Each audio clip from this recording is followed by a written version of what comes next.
é comissária de bordo há 23 anos, criou o primeiro programa de tratamento para medo de voar no país. Rosana Dório, venha para cá.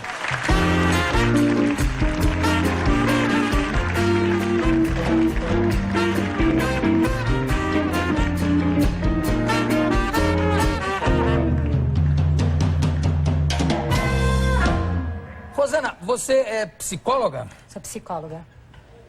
Mas era ao mesmo tempo psicóloga e comissária de bordo? Eu comecei como comissária.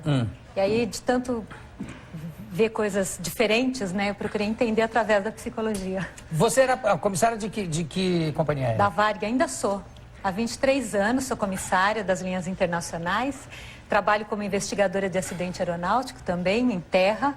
E contribuo com a prevenção, né? E sou psicóloga do Instituto Condor, que é para o medo de voar.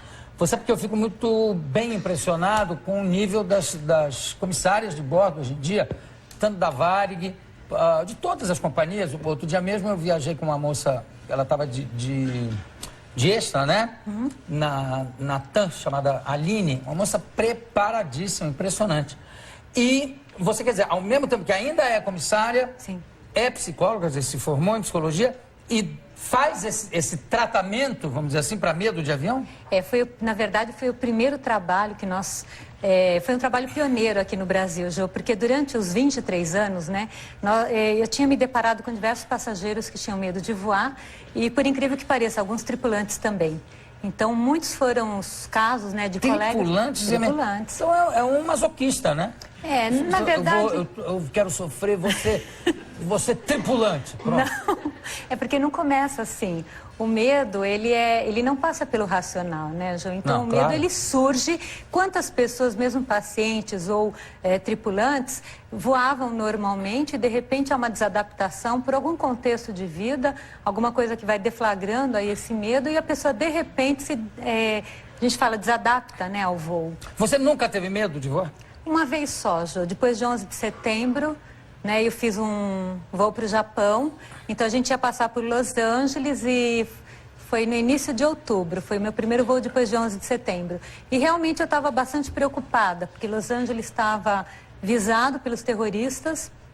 E ali eu pensei duas vezes. Eu estava indo do Rio para São Paulo, depois eu faria Los Angeles e Japão.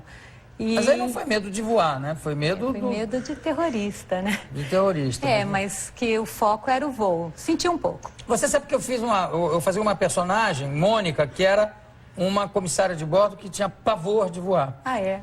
E a personagem foi inspirada num fato real, de uma comissária que estava a bordo de um voo com Milton Moraes, que tinha pânico de avião, e de repente o avião deu um trimelique, e as luzes do avião se apagaram, as luzes internas se apagaram. Deu um curto qualquer, bum, apagou.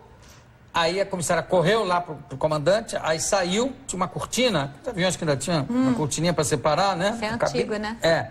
Aí ela saiu e disse assim, olha, o comandante pede para avisar que houve um pequeno circuito interno nas luzes do avião, mas para que os passageiros fiquem bem tranquilos, porque isso não é motivo para preocupação. Caiu um pranto. E o Milton Moraes desmaiou, simplesmente desmaiou. Eu achei tão engraçado isso, e depois eu pensei, e humano, não é? Porque não é pelo fato da pessoa ser comissária ou aeromoça, como se dizia, que está isenta de ter algum medo. Eu acho que isso é super importante para as pessoas que estão ouvindo, Jô, porque são muitas pessoas que têm medo de voar. E elas se sentem assim super inferiorizadas, achando que até uma criança consegue voar, que as estatísticas provam que voar é seguro, mas elas na verdade não conseguem. Então é importante saber que, como você falou, o medo ele é humano, né? Todos nós temos, e o medo é bom. É benéfico, é bom sentir medo porque você tem uma autopreservação. Só que quando ele fica um pouquinho além, né, nós falamos o medo potencializado, né, ele acaba te impedindo, te limitando, bloqueando sua vida, criando limites, né? Agora, é uma coisa tão irracional, eu me lembro que uma vez eu estava indo para Porto Alegre, num Convera ainda, quando passou ali por aquela área de Santa Catarina e tal, estava um temporal brabo, né? É uma zona de turbulência. É uma zona de muita turbulência, né? E começou a sacudir, eu comecei a ficar apavorado, me segurando na cadeira. E de repente um cara levantou e disse assim, não, eu salto aqui mesmo, eu fico aqui, eu salto aqui. uma coisa irracional, né? Você queria saltar no meio. É porque você está fechado num lugar onde você não tem saída, está a sei lá quantos mil metros de altura e você sente sua vida em risco. Então você quer escapar daquele lugar. Então de que maneira você escapa? Você não escapa fisicamente, mas você escapa na emoção. Então você perde o controle. É aí que muitas pessoas perdem o controle e às vezes acabam tendo até um comportamento a bordo mais inadequado. Não, esse, por exemplo... Tem outros casos também, né, de comportamentos assim. Conta um que você tenha presenciado.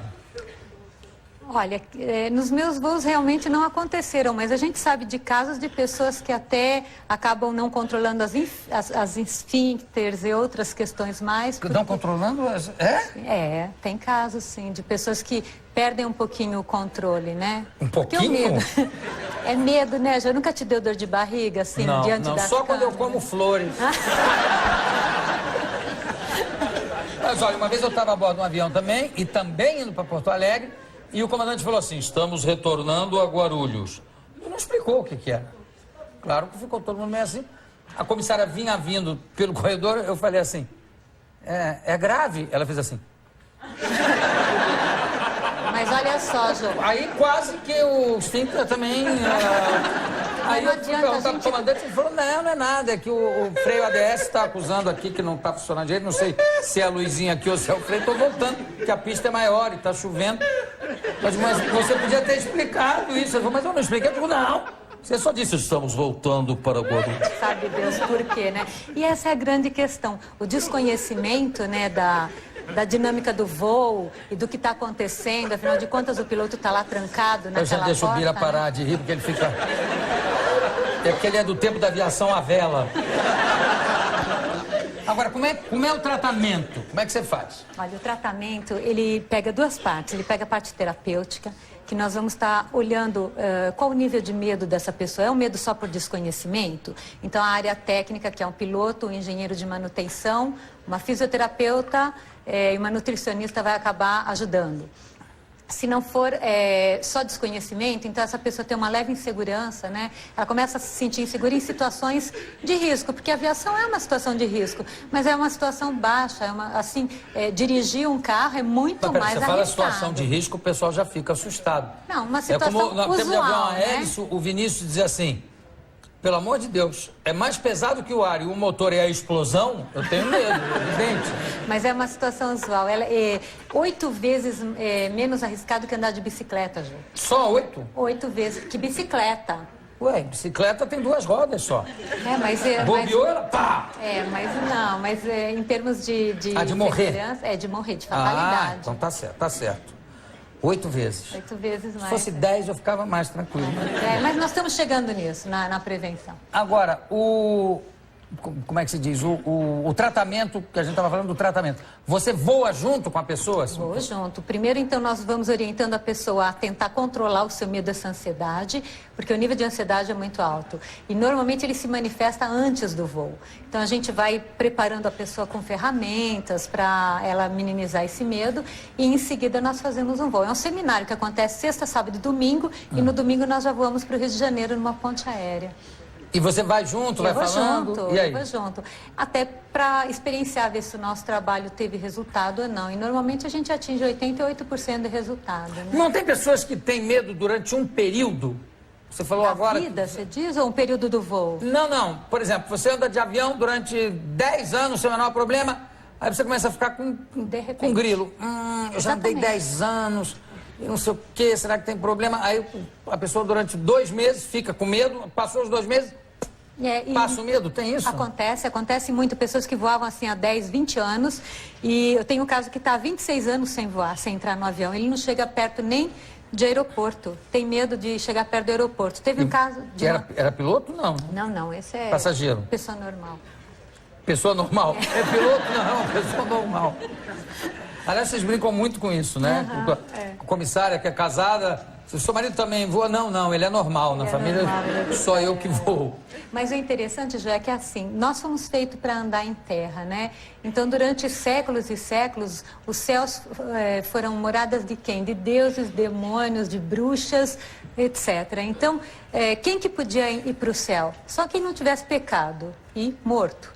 Então, culturalmente, né, o céu é uma coisa que é um risco, só os pássaros podem voar. Então nós estamos realmente, como a população pensa, né, arriscando uma lei da natureza. Desculpa, sem querer te interromper, já interrompendo. Ô, Joãozinho, o microfone da dona Rosana você prendeu mal. Nós não estamos satisfeitos com você esse ano. Porque já é... Olha só o que você está fazendo. Hein? Dá licença. Sei, não é para bulinar a moça. Deu uma virada. Deu uma virada, né, claro? Tava pegando no cabelo. Sei, a culpa é do cabelo da moça. Com certeza. Com certeza. E não precisa ficar para fora um pouco, o microfone está esbarrando no tecido. É só jogar um pouquinho pra cima. Só, então joga. Se é só jogar um pouquinho para cima. Desculpa, viu, Rosana? Imagina. Depois eu falo com você, tá? Ô, Rosana, você vai segurando na mão de algumas pessoas, tem que ir segurando na mão? Nesse voo experimental, depois do seminário, tem pessoas que pedem sim, porque é o momento do desbloqueio, né? É uma angústia. E aí é que a esfíncter, às vezes, é nesse voo experimental? Não, nesse voo é depois do seminário, a pessoa já está bem melhor. Não, né? Quantos voos a pessoa tem que fazer depois do seminário? Normalmente a gente faz um só de volta, ponte aérea, e em seguida a pessoa fica autônoma, né? É claro que ela não cura imediatamente. À medida em que você vai se familiarizando e cada vez mais se defrontando com o medo, você vai vencendo essa questão. Tem pessoas que imediatamente já ficam com prazer até em voar, né? Aquelas pessoas que tinham medo só por desconhecimento da segurança aérea. Agora, Rosana, tem pessoas que fazem o avião parar para descer antes do avião decolar? Tem caso. Tem um caso muito interessante, Jô. Uma mulher, né, de 40 e poucos anos, ela estava indo a Buenos Aires e o avião chegou até a metade da próxima pista, né, taxiou até a próxima pista, ela saiu correndo do lugar dela, segurou no braço do tripulante, agarrou com as unhas assim e falou, olha, me tira daqui porque eu vou enlouquecer. Realmente o medo, ele é uma coisa tremenda, Aí o avião para. O avião volta, né, nesse caso o avião voltou e ela desceu. Só que teve um problema, né, Ju? Eu não tinha comentado, o marido dela estava a bordo, né? E aí? E aí ele não sabia, né, que ela tinha descido, porque ela só foi lá pra frente e ele não sabia que ela tinha descido. Ela não avisou nada? Não, ela não avisou, ela simplesmente falou, aqui eu não fico. Saiu, quando abriram a porta, ela saiu empurrando, Polícia Federal e tudo mais, porque era um voo internacional. E só lembrar de tudo quando ela chegou em casa, né? Que é aí que ela lembra, ela teve uma amnésia temporária. Ela ia pra onde? Para Buenos Aires. E aí o marido, ele só se deu conta no meio do voo que ela não voltava lá para trás, né? Ele chamou um comissário e perguntou, né? Onde é que está minha mulher? Ela falou, não, desceu, ela voltou, né? Ela não quis ficar. E aí o problema todo foi quando ele teve que abrir a bagagem na alfândega, né? Porque ele não sabia o que falar, né? Justificar as peças íntimas da mulher. Essa calcinha, não, de vez em quando, né? Eu gosto e tal. Aí pessoas que bebem a bordo para voar tranquilas. Então, muitas pessoas que têm medo de voar já fazem uso de um calmante antes de sair. Às vezes por recomendação ou às vezes até por conta própria, o que não é adequado. Em seguida, o que acontece? Para dar uma relaxada, toma um champanhe, um uísque. E realmente isso é uma coisa absolutamente não recomendável, porque a bebida com o remédio, com a medicação, ela vai dar um revertério, você pode ficar agressivo, você pode achar que está numa balada, você pode fazer qualquer coisa, você realmente perde o controle. É verdade. Além do que, por causa da como é que se diz, da pressurização e do oxigênio do avião, a bebida tem um efeito maior, muito maior. Agora, o que eu acho importante, Jô, falar aqui é o seguinte, é que esse é uma questão que é um grau de sofrimento muito alto para as pessoas. Quem sente medo, além de sofrer muito por esse limite pessoal e profissional, ainda por cima vira chacota muitas vezes, né, da família. Imagine esse caso dessa mulher que quando chegou em casa, né, toda a família ficou sabendo. Então, bastava um Natal, um aniversário para todo mundo lembrar. Todo mundo ficar lembrando. Lembrar e ficar falando. E o pior, quando o sobrinho de repente fica com medo, o que acontece? O pai fala assim, não vai parecer tua tia agora, né? Então você acaba fica virando um exemplo. Então assim, além de tudo, né, dos limites pessoais, a pessoa sofre esse trauma mais. Você sabe que tem uma história falando em bebida, dois irmãos, que eu não vou dizer o nome aqui, mas que tinham uma agência de propaganda, entraram a bordo de um avião no tempo do Caravelli. E um deles estava meio bêbado, aí teve uma hora que ele levantou, foi lá, pegou o microfone, o Caravelli, a cabine, se eu não me engano, era no meio, né, assim, entrou ali, pegou o microfone e falou, senhoras e senhores, aqui quem fala é o comissário Nunes. O comandante Paiva está comemorando hoje 20 mil horas de voo. Para celebrar o acontecimento, ele executará algumas piruetas. Queiram atar o cinto de segurança e apagar os seus cigarros. Foi um pânico a bordo. Correu todo mundo para a cabeça. Uns se amarravam, outros correram. O comandante teve que pegar aquela rodinha, né, para equilibrar a ponta do avião, porque o avião mergulhou. Aí, o comandante, eu não me lembro qual era o trajeto, mas ele parou no meio e deixou o sujeito preso. Ele falou, estava brincando, então vai brincar, eu também estou brincando, vai ficar preso. Teve um caso recente de um pessoal que também se exaltou um pouco e para assustar os tripulantes falaram assim, nós somos do ETA, desceram algemado em Madrid, foi um... Nós somos do ETA, que susto. Você tem um comandante aqui com você? Né? Tem um piloto, o Emerson faz parte do meu instituto, também fundou junto com a gente. Né? Qual é, você voa que tipo de aeronave? Que tipo? 737. O 737. 737. E essa moça também... Ela é também fundadora do Condor, do Instituto Condor com a gente. Ela é comissária de voo e é administradora de empresas também. E vocês são casados? Sim. É isso? Pois é, Jô. Quando o Condor não cura o medo de voar, ele faz casamento. Porque eles começaram, não eram casados. Ou filhos também. Vários, Ou inclusive. filhos. É o terceiro. Qual é o percentual de pessoas que têm medo de voar? No Brasil, o IBOP lançou que é uma média de 40%. Nós estamos montando uma pesquisa junto ao núcleo, o NUICAF, que é do DAC, nós estamos montando já a pesquisa. Agora, no mundo, Jô, são pesquisas científicas, na Alemanha, Austrália e Holanda, uma média de 20% a 23%. Nos Estados Unidos, comprovadamente, 31%. Com medo Com medo dos usuários. Nós não estamos falando daquelas pessoas que nem voam mais, que a maioria dos casos que eu atendo são aqueles que já não conseguem entrar no avião. Não conseguem mais entrar no avião. Não conseguem, Jô. Tem casos de gente que já perdeu emprego, que quando voa com um grau de sofrimento muito alto, fazendo barganha com Deus. Olha, eu prometo não ler nada que não seja do trabalho, eu não vou voar a passeio, só a trabalho mesmo. Então, assim, é uma coisa que é um sofrimento. Você sabe que essa semana eu estava voltando do Rio e tinha um sujeito lendo uma revista masculina, assim, aí na hora que o avião ia decolar, ligou os motores, ele estava aqui lendo, aí quando ele viu que o avião ia decolar, ele continuou lendo, aí de repente encontrou ele fez assim, o avião, e continuou olhando. Quer dizer, aquele gesto já é um cacuete, né? Não é mais uma oração nem nada. E tem gente que reza dependendo da aeronave, do equipamento. Pergunta quantos jatos tem? 3, então são 3 Ave Maria. São 4. Tem toda uma coisa assim. Pior são aqueles que quando vê a comissária fazendo aquela demonstração, sabe? 2 portas na frente, da janela sobre as asas. Teve um paciente que falou assim, Rosana, aquilo para mim é extrema unção. Pelo amor de Deus, faça alguma coisa. Ele falava assim, eu não suporto ver a comissária fazendo isso. E o pior, tem passageiros com medo que dizem assim, eu gostaria que o piloto fosse falando o tempo inteiro tudo que ele vai fazendo, porque é igual dentista. Que olha, inferno, eu vou abrir... Já tem gente que fala assim, quando o piloto pega no microfone para falar... Já fala assim, meu Deus, ele vai avisar que vai cair. Então essas pessoas ficam o tempo inteiro antecipando, é uma coisa muito interessante, né? Porque o medo, ele é antecipatório, você está sempre vendo o futuro e um futuro negativo que vai ter a catástrofe. E o que dá mais medo no voo? Ou a decolagem ou a turbulência. A decolagem dá medo também? A decolagem tem um índice muito alto, mais ou menos uns 50% dos nossos casos é da decolagem.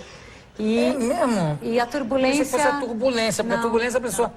Sabe, eu ainda costumo dizer, quando a pessoa tem medo, está do meu lado, eu digo, não, isso aqui é como se fosse uma estrada de terra e o caminhão entra na estrada de terra. Agora, eu falo isso, mas no fundo eu sei que, por exemplo, na estrada de terra, se o motor parar, você salta para ver o que houve. Né? Mas no se avião o motor... fica mais complicado. Mas se o motor parar, tem o outro que funciona, Gil.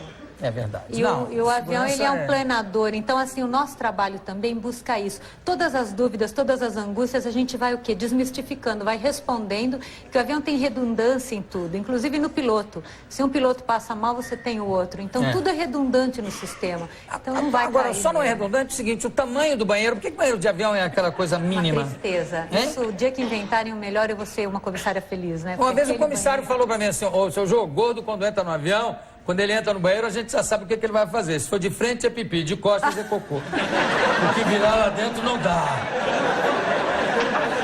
A gente tem que ouvir isso. É terrível. Gente, eu conversei com a Rosana Dório. Eu também adorei. Muitíssimo obrigado pela tua presença.